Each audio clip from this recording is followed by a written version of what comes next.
Hi guys, so I think it takes a lot of guts to admit that you were wrong.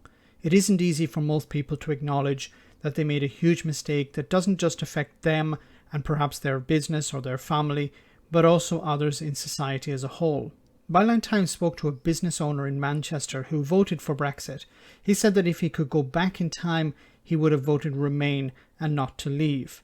He describes how his business is suffering, not just due to the lack of staff which would normally come from Europe, but how due to the lack of heavy goods vehicle drivers, he's unable to get the beer that he wants to sell, or that he can't be sure that it will arrive on time if it does arrive at all. Sadly, the media has tried to present this as a problem stemming from the pandemic or the pingdemic, where many workers are currently being forced to isolate. Yes, this is having an impact, but if someone's business relies on staff from abroad and they aren't arriving in the UK, the pingdemic has nothing to do with it. In regards to heavy goods vehicle drivers, and I've covered this since the beginning of the year, the pandemic is a recent problem. Once again, there's an attempt by the government to blame all of the problems businesses are facing on the app and the requirement for workers to self-isolate. Anyway, let's hear what this business owner had to say. How did you vote in the 2016 election? How did I vote? I voted as a businessman. I voted as a businessman, not as a person, which is very interesting. And I voted exit.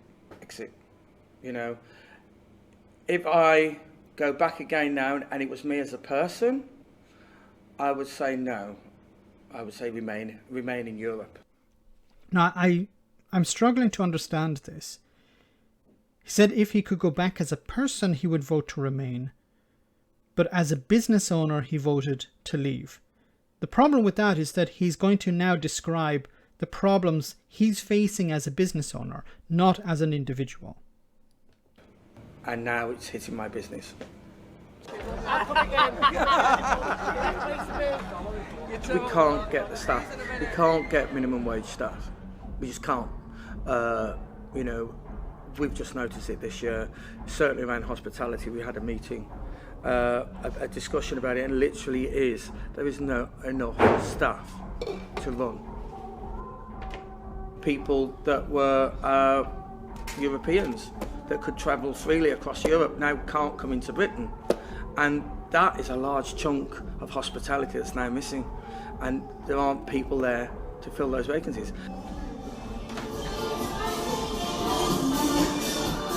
There's a shortage of beer, of certain products of beer. There's the lorries can only come in at certain times, and sometimes they don't even come. I've got 5 pumps. One of those beers I can't stock because there isn't any there. You know, they haven't got the stock to transport. You know, they could be sitting in the factory where they've made it, but they haven't got the transport to transport the beer to another part to bottle it to give it to me. Or, you know, that's what's going on, the chain supplies, and it's just knocking on and knocking on.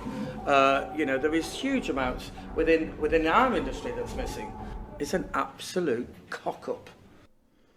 An absolute cock-up. Now, I think he describes it perfectly.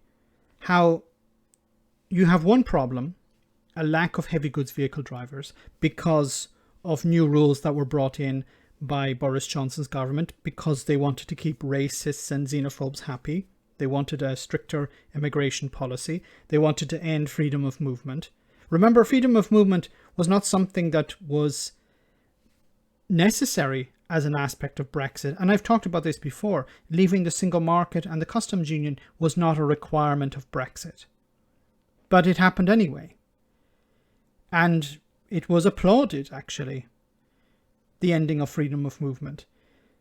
Now, a way to solve this problem is to add heavy goods vehicle drivers to the shortage occupation list.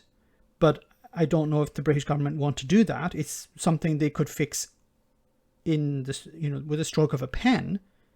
Just add them to the list. But they don't want to do that for some reason. Perhaps it's because they don't want to piss off the racists who voted for Brexit. And of course, rejoining the single market and the customs union would help a certain extent here. Now, this is a shortage of workers. Joining the single market and the customs union will have little impact on that. But ending freedom of movement has created huge problems. And I find it shocking that people who relied on foreign workers voted for Brexit. How is it that somebody who understands the need to have, as he described, minimum wage workers from Europe, why did he vote for something that would potentially put barriers in place there? What did he expect was going to happen when he voted to leave? Now, I don't want to attack this guy because he has realized that it was a mistake, and he said that if he could go back in time, he would vote against Brexit. But I would like to know, is he a supporter of Boris Johnson? Is he a supporter of the Tories? Because if he is, then he's supporting the problem and he's not looking for a solution. He's not interested in a solution. Let me know in the comment section, guys, what you think about all of this. As always, your comments are greatly appreciated. Thanks a lot. I want to say a big thank you to all of my patrons. You ensure that this channel continues to exist. I'm eternally grateful for all of your support. If you join Patreon, you will receive instant access to our Discord server, where we have both audio and video chats. You can chat with me and other patrons, where we discuss important and non-important issues. Becoming a patron per month costs about the same as a large coffee, so why not check it out?